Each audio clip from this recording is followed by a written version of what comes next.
ಹಾವೇರಿ ಮಾಸೂರಿನ ಯುವತಿ ಸ್ವಾತಿ ಹತ್ಯೆ ಪ್ರಕರಣಕ್ಕೆ ಸಂಬಂಧಪಟ್ಟಂತೆ ಇಬ್ಬರು ಆರೋಪಿಗಳನ್ನ ಪೊಲೀಸರು ಅರೆಸ್ಟ್ ಮಾಡಿದ್ದಾರೆ. ಆರೋಪಿಗಳಾದ ವಿನಯ್ ಹಾಗೂ ದುರ್ಗಾಚಾರಿಯನ್ನ ಪೊಲೀಸರು ಅರೆಸ್ಟ್ ಮಾಡಿದ್ದು ಮತ್ತಿಬ್ಬರು ಆರೋಪಿಗಳನ್ನ ಪೊಲೀಸರು ಬಂಧಿಸಿದ್ದಾರೆ. ಸ್ವಾತಿ ಹತ್ಯೆ ಪ್ರಕರಣ ಸಂಚಲನ ಬೆನ್ನಲ್ಲೇ ಇಬ್ಬರು ಅಂಧರಾಗಿದ್ದು ನಯಾಜ್ ಜೊತೆ ಸೇರಿ ಸ್ವಾತಿ ಹತ್ಯೆ ಮಾಡಿದ್ದ ಆರೋಪಿಗಳು 22 ವರ್ಷದ ಸ್ವಾತಿ ಕೊಲೆ ಪ್ರಕರಣ ರಾಜ್ಯದಲ್ಲಿ ಸಾಕಷ್ಟು ಸಂಚಲನವನ್ನ ಮೂಡಿಸ್ತಾ ಇದ್ದು ನಯಾಜ್ನಿಂದ ನರ್ಸ್ ಸ್ವಾತಿ ಹತ್ಯೆಗೀಡಾಗಿದ್ದಾಳೆ. ರಾಣೆಬೆನ್ನೂರು ಆಸ್ಪತ್ರೆಯಲ್ಲಿ ನರ್ಸ್ ಕೆಲಸವನ್ನ ಮಾಡ್ತಾ ಇರ್ತಾಳೆ.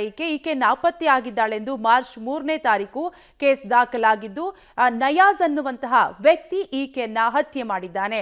ಈತನ ಜೊತೆ ಸೇರಿ ವಿನಯ್ ಹಾಗೂ ದುರ್ಗಾಚಾರಿ ಕೂಡ ಈಕೆಯನ್ನ ಕೊಲೆ ಮಾಡಿದ್ದು ಈಗ ಈ ಇಬ್ಬರನ್ನ ಪೊಲೀಸರು ಅರೆಸ್ಟ್ ಮಾಡಿದ್ದಾರೆ. ಈ ಪ್ರಕರಣ ರಾಜ್ಯದಲ್ಲಿ ಸಾಕಷ್ಟು ಸಂಚಲನವನ್ನ ಮೂಡಿಸ್ತಾ ಇದ್ದು ಸ್ವಾತಿ ಹತ್ಯೆ ಪ್ರಕರಣ ಸಂಚಲನ ಬೆನ್ನಲ್ಲೇ ಇಬ್ಬರು ಆರೋಪಿಗಳನ್ನ ಪೊಲೀಸರು ಅರೆಸ್ಟ್ ಮಾಡಿದ್ದಾರೆ. ನಯಾಜ್ ಜೊತೆ ಸೇರಿ ಸ್ವಾತಿಯನ್ನ ಹತ್ಯೆ ಮಾಡಿರ್ತಾರೆ. ಆರೋಪಿಗಳಾದ ವಿನಯ್ ಹಾಗೂ ದುರ್ಗಾಚಾರಿ ಈ ಇಬ್ಬರನ್ನು ಕೂಡ ಈಗ ಪೊಲೀಸರು ಅರೆಸ್ಟ್ ಮಾಡಿದ್ದಾರೆ. ಡೀಟೇಲ್ಸ್ ಕೊಡ್ತಾರೆ ನಮ್ಮ ಪ್ರತಿನಿಧಿ ಫಕೀರಯ್ಯ. ಫಕೀರಯ್ಯ, ಆರೋಪಿಗಳು ಎಲ್ಲಿ ತಲೆಮರೆಸಿಕೊಂಡಿದ್ರು, ತನಿಖೆಯಲ್ಲಿ ಏನೆಲ್ಲ ಬಯಲಾಗಿದೆ?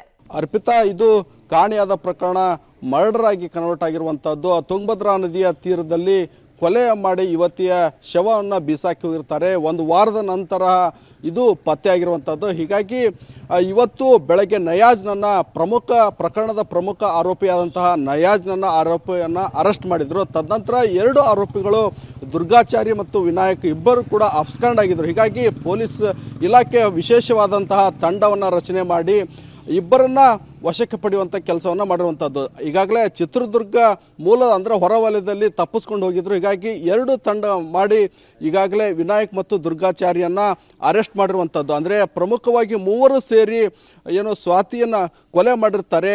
ಅವಳನ್ನು ಕಾರ್ನಲ್ಲಿ ಹಾಕ್ಕೊಂಡು ತುಂಗಭದ್ರಾ ನದಿಯ ತೀರದಲ್ಲಿ ಎಸೆದು ಹೋಗಿರ್ತಾರೆ. ಹೀಗಾಗಿ ಭಾಳಷ್ಟು ರಾಜ್ಯಾದ್ಯಂತ ಸಂಚಲನ ಆಗಿತ್ತು.